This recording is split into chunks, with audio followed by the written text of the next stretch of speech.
किंकर प्रभु शरणं प्रपद्ये। मैंने कहा कि मेरा कोई स्वयं की कोई खोज नहीं है।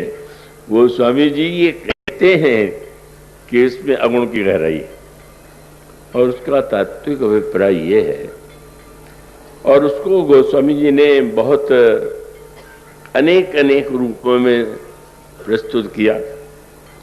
अगुण सगुण को लेकर के, निर्गुण सगुण को लेकर के पहले भी विवाद होता रहा है, अब भी कभी कभी हो जाता है।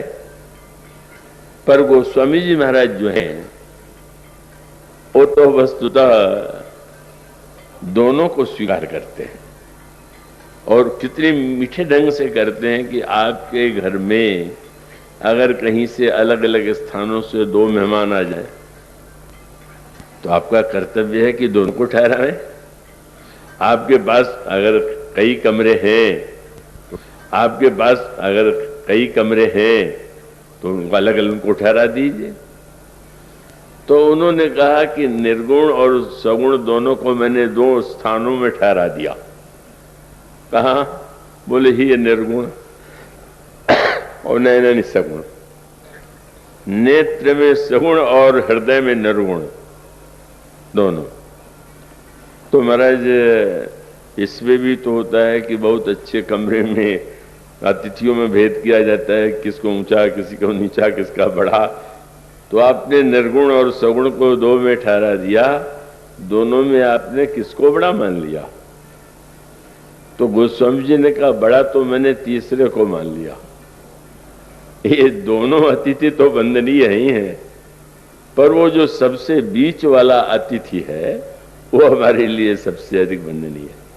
और वो कौन है? बोले ही निर्गुण, नयन सगुण और रसना राम सुनाम। ये प्रभु का मंगल में नाम जो है ये जिह्वा पर है। और दृष्टांत क्या बोले? मनहु पुरट संपुट लसत तुलसी ललित ललाम। जैसे कोई दिव्य रत्न स्वर्ण की मंजूषा में विद्यमान हो, इसी प्रकार से निर्गुण और सगुण तो मंजूषा के दो भाग हैं, राम नाम रत्न में। और इसको उन्होंने अनेक अनेक रूपों में समझाने की चेष्टा किया। एक शब्द उन्होंने कहा निर्गुण और सगुण को विवाद क्यों होता है? बोले दो भाषा वाले अगर बातचीत कर रहे हों और दोनों एक दूसरे के बातचीत से, भाषा से परिचित रहो तो बड़ा संकट आ जाएगा। कि सामने वाला अपनी भाषा में उसको समझने की चेष्टा कर रहा है और कहने वाला उसको अपनी भाषा में कह रहा है। इसका अनुभव मुझे दिल्ली में हुआ है। प्रवचन चल रहा था, हॉलैंड से एक प्रतिनिधिमंडल आया और वो लोग रामलीला का मंचन करना चाहते थे सिनेमा के लिए। अब उन्होंने नाम के ले लिया तो किसी ने मेरा नाम बता दिया कि उनकी बात ठीक रहेगी। अब जब वो आए तो मैं थे, पुरुष थे और एक दुभाषियों को साथ में लेके आए थे। अब दुभाषीय की समस्या ये थी कि वो शब्द तो जानता था पर वो मेरे विचारों और भावनाओं से तो परिचित नहीं था। तो उन महिलाओं ने पहला प्रश्न यही किया कि वैसे तो श्री राम का चरित्र बहुत उदात्त लगता है, पर एक कार्य श्री राम का ऐसा है कि जिसको हम बड़ा निंदनीय मानते हैं। तो मुझे लगा कि शायद बाली के बद में पूछे कह देंगे या अग्नि परीक्षा के लिए कह देंगे, पर उन्होंने नई बात कही। क्या? बोले श्री राम के चरित्र में जो हमें अनुचित प्रतीत होता है वो शूर्पणखा की नाक कान काटना। और तर्क क्या था? उनके यहाँ परंपरा है लोग विवाह के लिए, पर शूर्पणखा ने क्या अनुचित किया था? विवाह का प्रस्ताव ही तो किया था। नहीं करना है तो नहीं कर दीजिए। हमारे देश में सारे संसार में प्रचलित है। ये कोई आवश्यक है कि विवाह का कोई प्रस्ताव लेकर के आवे और इस प्रकार से उसको अपमानित ही न किया जाए, न कान काट लिए जाए। अब वो जो आध्यात्मिक या तात्विक दृष्टि थी उसका मैं वर्णन करने लगा, पर वो दुभाषिया बेचारा नहीं इसको पूरा कर रहा था। संतोष नहीं हो रहा था। तो फिर मैं समझ गया, तो मैंने कहा ऐसा कीजिए कि हमारे दुभाषिया जी चूँकि मुझसे बहुत परिचित रहे हैं, बेटी मंदाकिनी साथ में है, वो अंग्रेजी की पंडित हैं, निरंतर अनेक अनेक वर्षों से उनका ज्ञान भी है, वो आप उनके कमरे में चली जाए और वहाँ प्रश्नोत्तर करें। और वहाँ से बहुत विलम्ब हुआ लौटने में। तो मैंने पूछा कि आप लोगों को, बोले आपकी बातों से तो संतोष नहीं हुआ था, पर वहाँ संतोष हो गया। अद्भुत बात थी।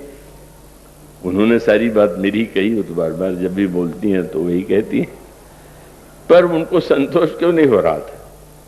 उसका उत्तर वही है, जब शंकर जी से पार्वती जी ने पूछा कि काकभूषुंड जी ने जब आपसे कथा सुनाने के लिए कहा, तो फिर आप तो भगवत कथा को छोड़ के आपको तो कुछ और कार्य ही नहीं, आपने सुना क्यों, सुनाया क्यों नहीं? तो शंकर जी ने कहा कि पार्वती समझे खक खगही कर भाखा, ताते उमा गुप्त कर राखा।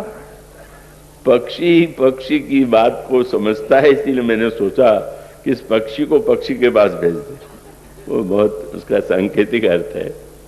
तो वस्तुतः अगर भाषा का ज्ञान न हो, यहाँ तो ऐसे ऐसे बड़े बड़े आलोचक हैं, उन महिला ने तो केवल यही कहा कि नाक कान नहीं कटवाना चाहिए था, नहीं कर देना चाहिए था। यहाँ तो एक लेखक ने समाचार पत्र में लेख लिखा क्या कि लगता है कि श्री राम की राजनीति का ज्ञान उतना उच्च कोटि का नहीं था जैसा होना चाहिए था। क्यों? अगर वे बहुत बड़े राजनीतिज्ञ होते तो शूर्पणखा से विवाह अवश्य कर लेते। क्यों? तो तर्क किया कि अगर विवाह कर लेते तो दो राष्ट्रों का अभेद्य संबंध हो जाता। मुझे हंसी आ गई पढ़ करके। एक परिवार में तो अभेद्य संबंध विवाह से होता ही नहीं, वो दो राष्ट्रों का संबंध हो जाएगा। उसका अभिप्राय यह है कि अब क्या कहा जाए, ये तो अपने सोचने का ढंग अलग अलग होता है।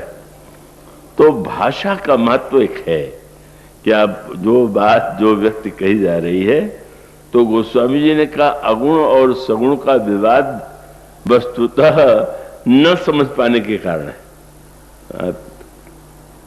बड़ा तर्क ध्यान दीजिए। मैं उसका अभिप्राय कि अगुणवादी जब विश्लेषण करता है तो अपने जो उसकी पद्धति है उसके द्वारा कर रहा, और सगुण साकारवादी जब वर्णन कर रहा है तो वो अपनी पद्धति से कर रहा, और दोनों पद्धतियों में भेद है।